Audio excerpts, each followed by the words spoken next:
Hey guys, Palsteron here, and today let's talk about one of the most ridiculous, confusing items I've seen in a while, which might be the new top chase item in PoE 1, Screams of the Desiccated. Now, in order to understand why this belt is so ridiculous, let's start with the outline. It's a leather belt base, not the best, not the worst. It has some int, it has some chaos res. And then we have two shrines right here that you get while affected by no flasks. And from what we know so far, this is going to roll one offensive and one defensive shrine. This has been something that has been going around basically everywhere, and I'm not 100% sure where it originated, if one of the devs said it, but that is currently what we know. And in this case, the diamond shrine is the offensive and the resistance shrine the defensive. And you might be forgiven to think that this seems underwhelming because you are going to lose your flasks, but I need to quickly show you what these shrines actually do.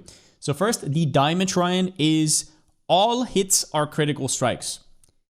Now, in order to understand why this is so good, I need you to imagine how much investment usually goes into being able to crit, into being able to get to 100% critical strike chance, into getting all of that on your tree, how many passive point that takes, and how you could reinvest that into other places, and how hard it is on some builds to get crit. And in order to do that, I will show you a Freesia ascendancy that was played. People did play this, and it was not a bad ascendancy. Bated Breath, all hits are critical strikes while holding a fishing rod. Might sound like a meme, but people actually did put on a fishing rod in some builds where it's extremely hard to get crit otherwise, which is a completely blank item, a two-hander, completely deleting both of your weapon slots just so you can always crit. And this item just gives it to you. All hits are critical strikes. That goes for your explosions, that goes for your heralds, absolutely everything. But then let's go into the resistance shrine, which is right over here. Resistance shrine gives you 50% Ellie res and 10 all maximum resistances. That includes maximum chaos res. To give you a comparison, a Mageblood with 3 flasks, Topaz, Sapphire, and Ruby, so that's 3 out of the 4 flasks gone, gives you 9 maximum elemental res that does not even include chaos, and 78% elemental resistances. It gets even better though, because both of these shrines do scale with shrine effect, or at least nothing would make me believe it didn't. So with 50% effect of shrines anywhere, you would cap your maximum resistances, including chaos. I need to remind you of that, at 90. So that is pretty easily done with something like a goal. Either that or a blunderbore, but most likely a goal, or both, depending on what other shrines you have, which we'll go over in a second. The goal gives you 75% increased effect of shrine buffs on you, and while yes, that does not buff the crit shrine, which is already completely broken, the elemental resistances do get capped, and this helmet becomes a ridiculous choice, and probably your go-to endgame helmet. Before we get into the rest of the shrines, which can most likely roll here, we need to talk about the applications for this because of the wording. It says you do have this shrine while affected by no flasks. That gives you a few options. First, one of the strongest bloodlines that are currently in the game, the Unseen Hand, which gives you 1 ring, needs you to take a downside before, and one of them happens to be utility flasks are disabled. This, on this belt, would just straight up be free. So you would get unaffected by poison into +1 ring slot for 1 ascendancy. To give you a bit of idea just how crazy this is on some of the endgame stackers, there is builds that already do this for the utility flasks, and they don't have this belt. They are using synth belts or attribute belts, very normal stuff, and are just sacrificing their flasks regardless because they can get another helical ring or anything else that scales crazy into endgame. Attribute stacker is obviously the extreme here. So for example, int stacker or a strength stacker. But this belt just lets you do it. So that's the first thing. But it doesn't stop there because there's other things you can do. There is tinctures that you can use because they do not count as flasks. And there's also instant life and mana flask, which do not count here because they are never active. They're just activated and then they're immediately gone. So this wording right here is quite important. Now, when we talk about these shrines, let's talk about the rest, because as we understand right now, they are rolling 1 offensive and 1 defensive shrine. If that is true, let's look at them. So there are quite a few duds. There's a Lightning Shrine, Freezing Shrine, Shrouded Shrine. These are absolutely terrible. There is a Skeletal Shrine, which maybe has some implications with like, I don't know, Dark Pact, something weird where you sacrifice your minions, but overall, not so much. And there is also Brutal Shrine, which, yeah, it's just not very good. But I want you to look at stuff like the Acceleration Shrine. Everybody knows this one. When you hit it in a map, you notice immediately your map's more fun. And that is because it gives increased action speed, which is a more multiplier for both your movement speed, your attack speed, and your cast speed. Also your placement speed, totem placement speed, mind throw speed, everything related to speed. And also gives 80% projectile speed. And this does scale with Shrine Effect. For example, the Gull, which can give 75%, and then also Blunderboy with 75%. So for example, if you had both of those Shrine Effect items, you could go from 50% more action speed to possibly 125% more action speed, and your 80 projectile speed would go to, what is it, 200. So this is probably almost as crazy, if not crazier, than the Diamond Shrine, because one of the biggest things about Mageblood is obviously the speed. Mageblood gives you a ton of extra movement speed with both the Quicksilver Flask and, if you want to, also the Silver Flask with the Onslaught effect. We're not done though, because there's some other freakish buffs here. The next one is the Echoing Shrine. 100% more attack and 100% more cast speed, and skills repeat an additional time. Straight up doubling your damage. Should also scale with Shrine Effect. Completely ridiculous. Gloom Shrine, which gives you Explodey and a little bit of extra damage, which funnily enough, with this kind of power creep, is probably among the worst ones. And then the Resonating Shrine, which has been changed for this purpose, because if you look right here, if it still did this, yeah, it would be a little bit crazy if you roll into it. Resonating Shrine no longer grants a bonus per Power Frenzy and Endurance charge. It instead now grants an additional maximum Power Frenzy and Endurance charge.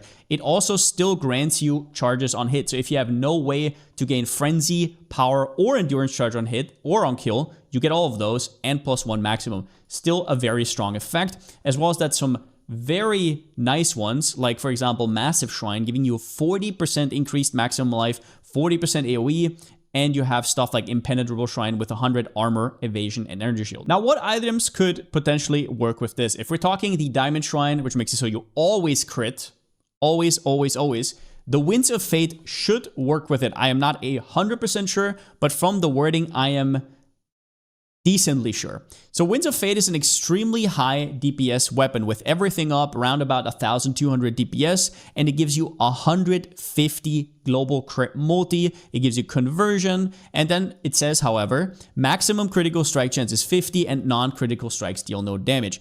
Now, it should, the always crit should technically overwrite this, because this just caps your crit chance, but if you always crit, yeah, that doesn't really mean anything. Another item that can capitalize here is Maralene's Fallacy. 40% less critical strike chance. Once again, your critical strike chance does not matter. It does not matter. You have always crit, so you can just collect 240 crit multi, which also scales with Catalyst a little bit higher, with the crit Catalyst, that is. And another cool item you could use is the Writhing Jar. If you have something that needs, for example, on-kill effects on a boss, once again, you cannot use your flasks, so you can spam them full with Writhing Jars and maybe get some advantageous stuff out of there. Now, will this item beat Mageblood or be viable instead of Mageblood? It obviously depends on the build and what fits into your build, but also on availability. So this is not an item that just drops from the ground like Mageblood does. You cannot gamble for it. From what we gleaned from the trailer,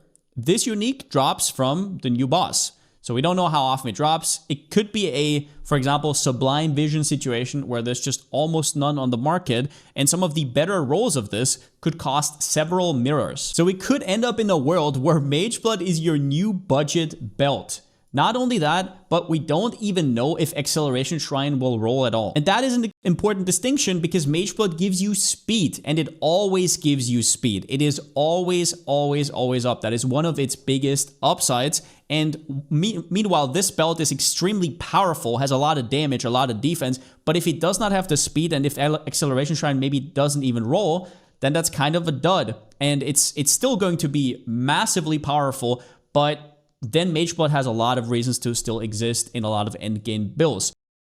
The reason I say this might not exist is because we know they're going to have to exclude some shrines because, well, Divine Shrine exists and they're not going to let you be immune to damage. We also do not know how these are weighted. Maybe some combinations are not even possible, or maybe they're basically impossible with how often these drop. Plus, we do not know where this boss is actually accessed as of this recording, so it might be that it's actually quite hard, or it might be a fragment that you get all the time and you can fight him for like a divine or whatever. And then we also don't know how often this belt even drops. Another question, will Shrine Effect even work?